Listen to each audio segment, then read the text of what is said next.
Today we read from the Gospel of Mark, chapter 8, verses 27 to 38. Jesus went on with his disciples to the villages of Caesarea Philippi, and on the way he asked his disciples, "Who do people say that I am?" They answered him, "John the Baptist and others, Elijah and still others, one of the prophets." He asked them, "But who do you say that I am?" Peter answered him, "You are the Messiah." And he sternly ordered them not to tell anyone about him. Then he began to teach them that the Son of Man must undergo great suffering and be rejected by the elders, the chief priests, and the scribes, and be killed, and after 3 days rise again. He said all this quite openly, and Peter took him aside and began to rebuke him. But turning and looking at his disciples, he rebuked Peter and said, "Get behind me, Satan, for you are setting your mind not on divine things, but on human things." He called the crowd with his disciples and said to them, "If any want to become my followers, let them deny themselves and take up their cross and follow me. For those who want to save their life will lose it, and those who lose their life for my sake and for the sake of the gospel will save it. For what will it profit them to gain the whole world and forfeit their life? Indeed, what can they give in return for their life? Those who are ashamed of me and of my words in this adulterous and sinful generation, of them the Son of Man will also be ashamed when it comes in the glory of his Father with the holy angels." The Gospel of Christ. Thanks be to God. The readings that are prescribed for these next several weeks all come from the middle of the Gospel of Mark, and I'm going to be talking from them.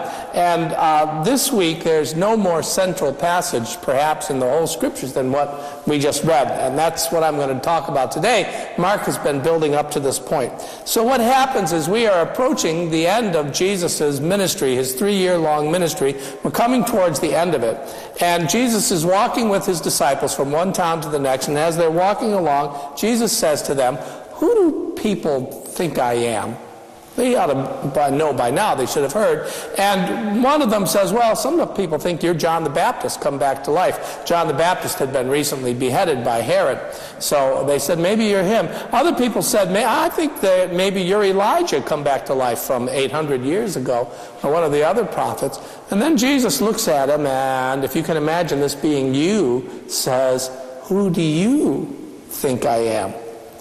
And then Peter says something that undoubtedly they had all been thinking about. Peter says, "You're the Messiah." In other words, you are the one that God sent to save us.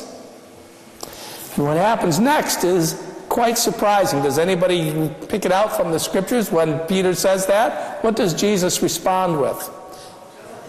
Don't tell anybody. He says, "Don't tell anybody." And then he begins to tell them that because they are right, that he is the Messiah, that he is going to be rejected by the leaders of the people, that they're going to take him and they're going to put him to death. And this is what he says, and he says it as clear as can be, and he says it to them many times. "I'm going to Jerusalem, and they're going to put me to death there."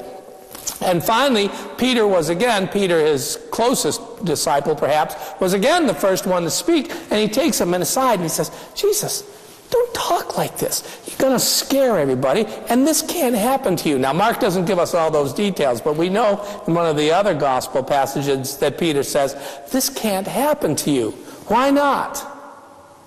Because if Jesus is put to death, what happens to saving the people? How is he going to save the people if he's dead?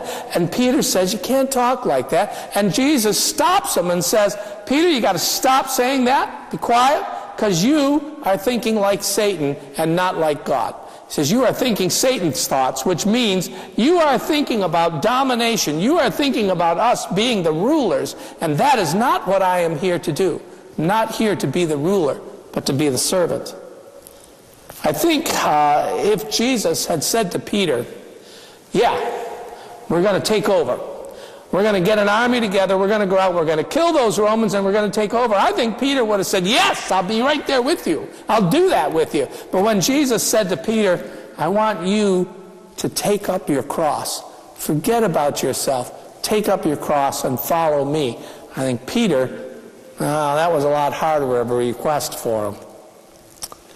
Jesus said, if anybody wants to become my followers, let them deny themselves and take up their cross and follow me. For those who want to save their life will lose it, and those who will lose their life for my sake, or the sake of the gospel, will find it. How many of you wish Jesus had never said that? Wouldn't you like it if Jesus never said, I want you to pick up your cross and follow me. I want you to be prepared to be put to death for me. That's what I want from you. I want you to give up your life for me. Wouldn't you like it if somebody edited that out? No. Yeah, well, good. I'm glad not, and we'll get to that in a little while. But a lot of us do, because, here in 21st century America, what we want to keep?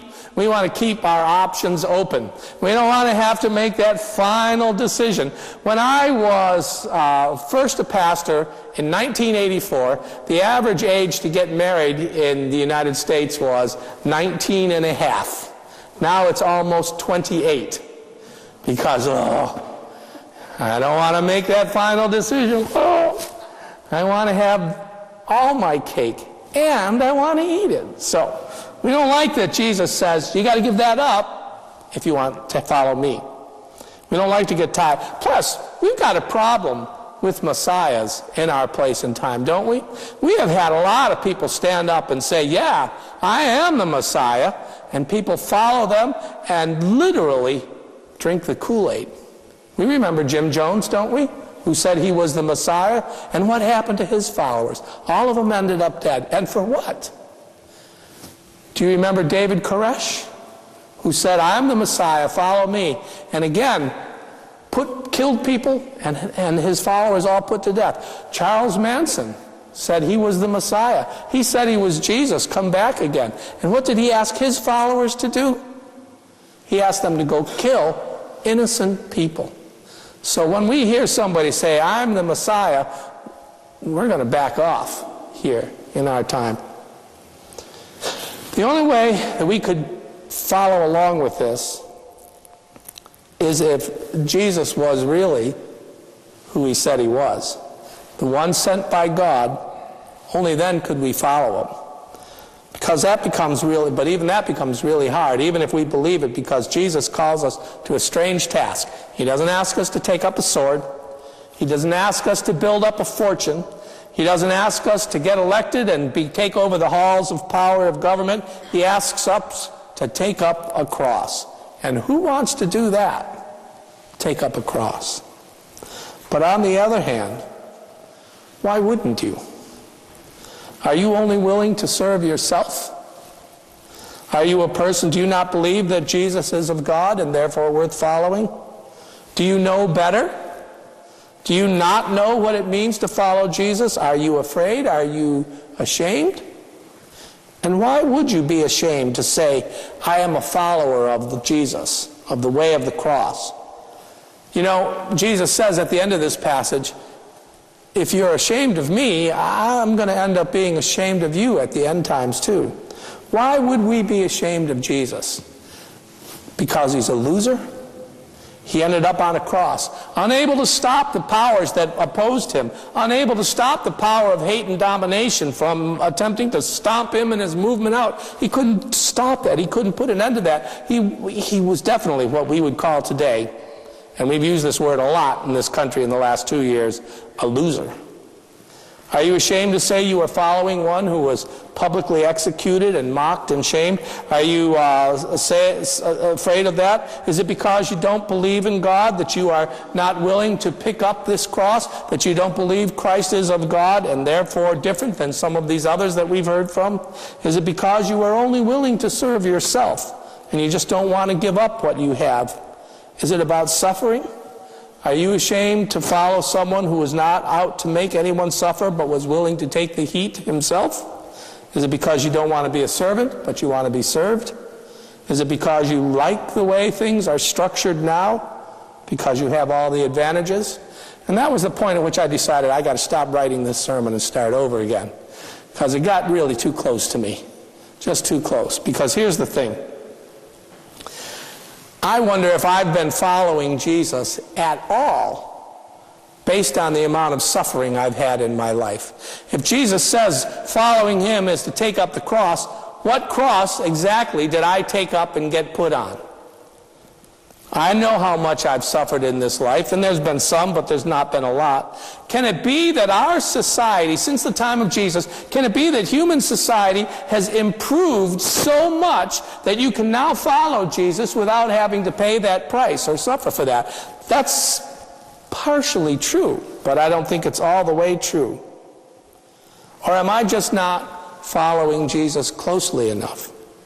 Am I not speaking when I need to speak and acting when I need to act? I'll tell you, I'm asking myself these questions because of this passage of Scripture. As I said today, this might be a safe place where we're not going to attack you or reject you, but there's a truth here that's dangerous that makes us stop and look at ourselves. But what did I promise you last week? I said I'm going to give you the center slice, which means I'm going to give you the sweet and juicy parts. How sweet has it been so far? Is it a little bitter? Well, I'll see if I can get to the sweet part. The good news about following Jesus is this, that the way of the cross is far more powerful than we know. The way of the cross is the ultimate expression of love. It is the way that someone who loves others will do. Jesus said, there isn't any greater love than that one would lay down their life for their friends. It is an expression of great love, and therefore it is of great power. People who love others change the world. Jesus went to the cross, and did that end everything? In fact, it was the beginning of something that changed the world completely from one end to the other. Over the centuries, it has made these changes. People who love others change the world. Do you love anybody? And if you do love someone, does it have an effect? Does it change them? Does it change you? Does it change the world around us? It does. The good news is that following Jesus makes your life worthwhile. You live free of hate and fear. You live unashamed to care for others, to be willing to work for peace, even when it's hard to find.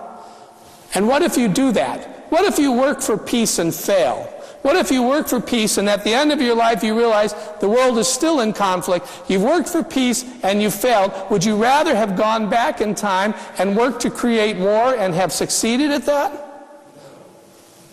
To look back at your life and say, whatever else happened, I worked for peace in this world. To practice forgiveness, is that a bad thing? Would you rather look back at your life and say, I wish I'd held those grudges all of this time. Why did I ever bother to forgive anybody? To follow the way of the cross is a way of forgiveness. Following the way of Jesus, as hard as it can be, feels right to us when we do it. And you become who you are. Become the person that God intended you to be. And you look back at your life and you say, that was good. That was beautiful. The way of Jesus is beautiful. So what's the good news, the center juicy slice for you today? That Jesus calls us to a life that's beautiful, a life of which we can be completely unashamed. That's the path we're on. Amen.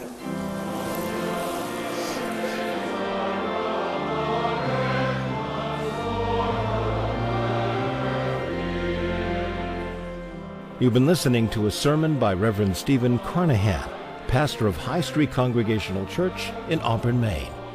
If you feel inspired by what you hear, you're invited to join us in person for worship services every Sunday morning, starting at 10 o'clock. Of course, you can always listen to Steve's sermons on the web. New sermons are posted every Monday by midday. Please explore this website for more information about our church, or visit our Facebook page at High Street Congregational Church, UCC, where you'll find the video version of Steve's sermons as well. We hope that God's presence will be known to you every hour of every day. May God's blessings rest upon you now and always. See you next week.